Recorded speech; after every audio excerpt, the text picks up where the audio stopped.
Está começando mais um programa Voz do Artista. Não esqueça de deixar o seu like, se inscrever no canal e ativar o sininho de notificações para não perder nenhuma entrevista.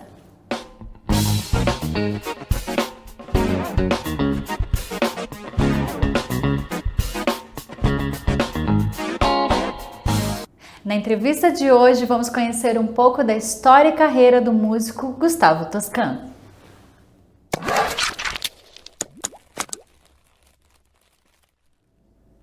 Gustavo, seja muito bem-vindo ao programa Voz do Artista. Olá, muito obrigado pelo convite. É sempre um prazer estar presente aí e falando um pouco sobre o que eu mais gosto de fazer para pessoas que também se interessam pelo meu trabalho. Qual foi a maior influência que despertou o seu interesse pela música e quando decidiu que se dedicaria a essa carreira? Bom, eu comecei a tocar com 15 anos e quando eu comecei as minhas maiores influências eram músicas de folk metal europeias, assim, né? Bandas como Corpiclane, que foi a principal banda que me trouxe pro acordeon, né? Eu comecei a tocar esse tipo de repertório, comecei a tocar música folk e tudo mais, e fui lentamente me interessando por outros estilos, né? Música medieval, música irlandesa, que foi algo que eu toquei por muito tempo, ainda toco, né? E atualmente também tenho tocado bastante música brasileira, tô com um grupo de forró, então foi um grande processo de evolução, né? Mas o que eu gosto de tocar mesmo, assim, é música folk no geral, que acho que tem um leque muito amplo, né? Que são músicas regionais, músicas folclóricas de diversas regiões do mundo, né? Eu gosto muito da música folclórica europeia, música colombiana, música grega, música brasileira também. Então, esse leque foi se expandindo, quanto mais eu vou estudando, eu acabo descobrindo outros estilos que eu não conheço e adaptando, né? Tem muita coisa que eu adapto para acordeon, alguns projetos que não são tipicamente acordeonísticos e que eu acabo trazendo aí para esse meio, né? Conta pra gente qual a sua formação na área. Bom, dentro da música eu sou formado em licenciatura, então a minha formação principal é como professor de música, tanto que eu dou aula em um projeto de musicalização para jovens aqui da cidade de Curitiba. Eu comecei a tocar acordeon de forma autodidata, né? Comecei a estudar por conta e tudo mais. E algum tempo depois eu entrei no conservatório CMPB, né? Conservatório de Música Popular Brasileira, daqui de Curitiba. E foi ali que eu, inclusive, comecei a ter mais gosto pela música brasileira. Comecei a tocar forró, outros gêneros, né? Choro, alguma coisa mais nessa linha, música gauchesca. Mas a minha principal formação técnica mesmo é como professor, né? Licenciatura. Atualmente também eu estou fazendo um curso de produção de composição e produção de músicas para jogos, né? Que é um ramo novo aí que eu estou explorando, que é a composição de trilhas sonoras para games, né? Tanto composição de músicas quanto efeitos sonoros. Então é uma área aí que eu estou fazendo um curso da Game Audio Academy com o Thiago Adamo, que é uma grande referência aí dentro do meio. Nos bastidores, você me contou que é um músico autodidata. Então, quais os instrumentos você aprendeu a tocar? Na verdade, assim, né? É complicado. O acordeão já é um instrumento que é o que eu mais me sinto seguro, mas eu sempre estou aprendendo muita coisa com ele. Dentro dos outros instrumentos, inclusive tem um que está aqui do meu lado, que é Cigar Box, né? Que é uma guitarra de 3 cordas feita com caixa de charuto. E do outro lado aqui, está um pouco mais longe, eu tenho a viola de roda, também conhecida mundialmente como hurdy-gurdy, que é um instrumento medieval europeu, né, que eu tenho tentado trazer. Tem alguns projetos que eu já usei ele, como Facção Feudal, e no Algé, que é um projeto de black metal que eu tenho. Então, hora ou outra eles aparecem aí, esses instrumentos aparecem em outros projetos. E geralmente o processo de ser autodidata é um interesse pela música, assim, nato, né? Uma dificuldade de encontrar material e professores também, né, que ensinem, que deem aula desses instrumentos, né.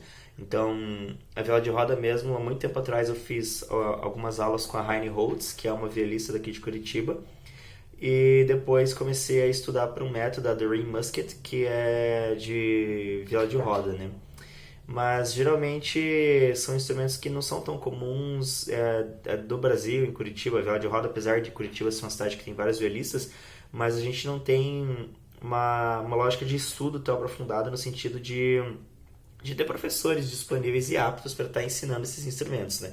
O acordeão, que aconteceu era que o principal repertório que eu queria tocar, eu não encontrava professores, né? Então, assim, eu acho que daqui de Curitiba, eu não sei quantos outros acordeonistas. Eu conheço a Letícia, né, que trabalha pelo nome de Agatha Pradnik, que também é uma acordeonista que toca música folk, né? Apesar do foco dela ser música eslava, mas dentro da música irlandesa e tudo mais, eu não, desculpe se eu esqueci de alguém, mas eu não me lembro mesmo de outros músicos que toquem esse repertório no acordeon, né? Então sempre teve uma dificuldade muito grande de encontrar professores para esse tipo de música. Compartilhe conosco como surgiu e quais os planos para o futuro do projeto Poucas Ideias, que está cheio de novidades. Poucas Ideias tem sido meu carro-chefe agora, assim, né? Por ser um projeto que eu trabalho sozinho, então eu tenho muito mais autonomia de trabalho com ele, né? Fora que eu acho que ele tem uma proposta bem comercial dentro dos gêneros que eu gosto de tocar, né? Da música folk. Então eu tenho focado bastante meus esforços para ele. Recentemente saiu um single que é o Forró em Campo Largo, foi lançado dia 17, se eu não me engano.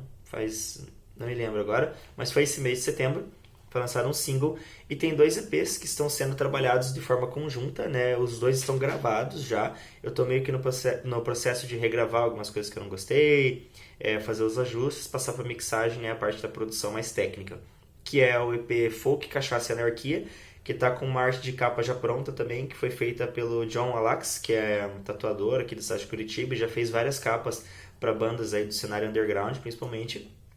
E o segundo EP, que também já está composto, gravado, que é o Pirata das Candaletas, que muito provavelmente vai ser o EP que vai ser lançado primeiro, né? Ambos os EPs têm, se não me falei agora, 5 músicas.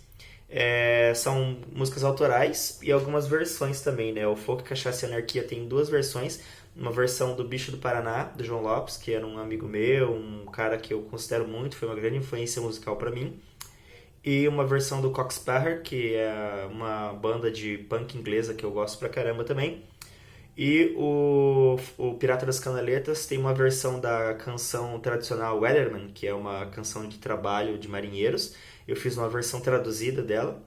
E tem uma versão da banda Jimmy and the Rats, que é um projeto do Jimmy London, que é Annie Bonny, que estão os 2 EPs, né? O primeiro EP ele tem um perfil mais festeiro, o Folk, Cachaça e Anarquia, e o segundo EP, que é o Pirata das Canaletas, ele tem uma vibe, bem dessa vibe pirata, né? Como o nome já insinua, que é a ideia de trazer essas canções de trabalho das embarcações para um contexto mais modernizado. E fora esses 2 EPs e esse single que já lançou, tem um outro single que está sendo trabalhado também, que é o Vou para o Rio Grande, que é uma homenagem que eu resolvi fazer para os meus amigos gaúchos aí, que o primeiro show do Poucas Ideias nesse formato que eu tenho feito atualmente foi no Rio Grande do Sul, foi em fevereiro de 2022, agora esse ano, que foi num evento chamado Camp Celta. E eu voltei para lá também recentemente, em setembro agora, para tocar num evento de LARP, que foi o Ad Eterno. Então agradeço aí todo o carinho que a galera do Rio Grande do Sul tem pelo Poucas Ideias, tem por mim, fiz muitos amigos e foi muito bom poder revê-los eles esse ano, né? Eu achei que ia demorar.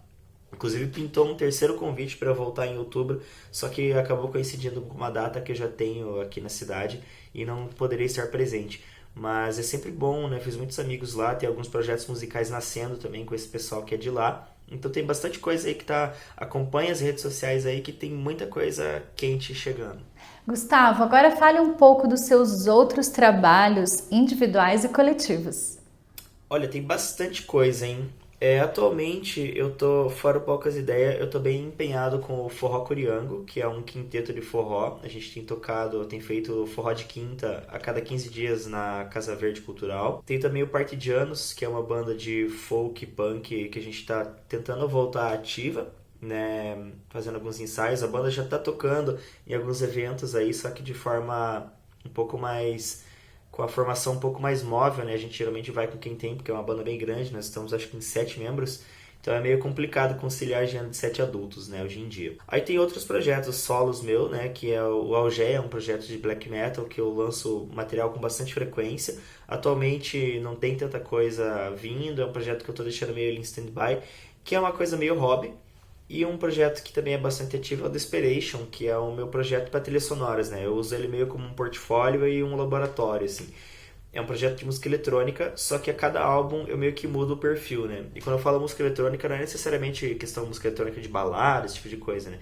Dentro da música eletrônica tem vários gêneros, né? Por exemplo, o último trabalho que eu fiz foi um EP chamado Fight the Power, tá disponível no Spotify e no Bandcamp, que é um EP de synthwave, né, que é uma música eletrônica com uma pegada oitentista.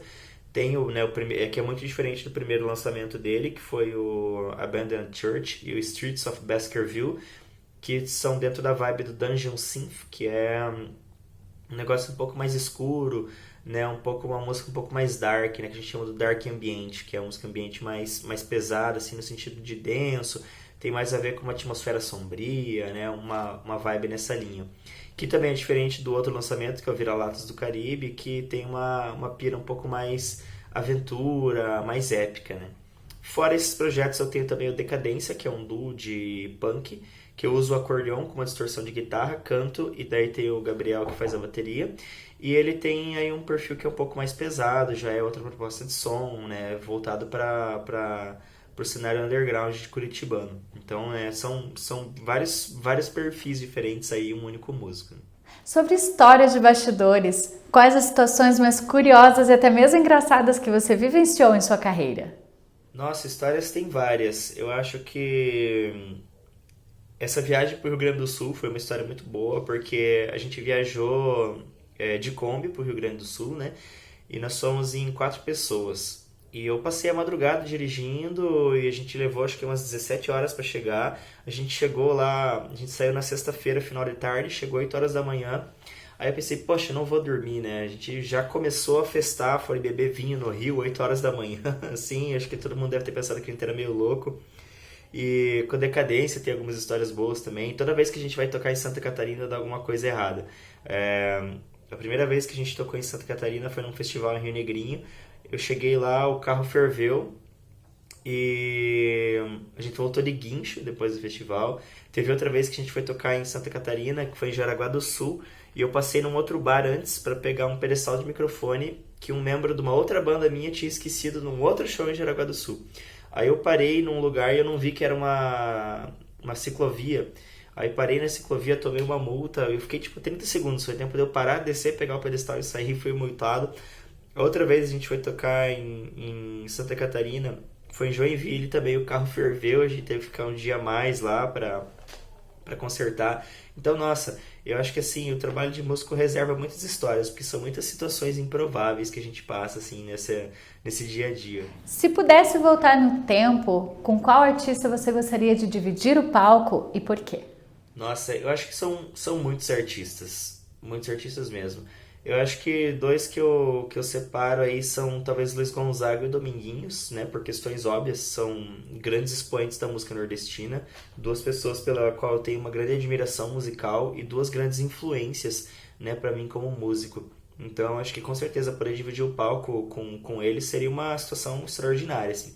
E até porque eu até comentei com a Letícia, que eu citei, né, anteriormente, que é acordeonista daqui de Curitiba também.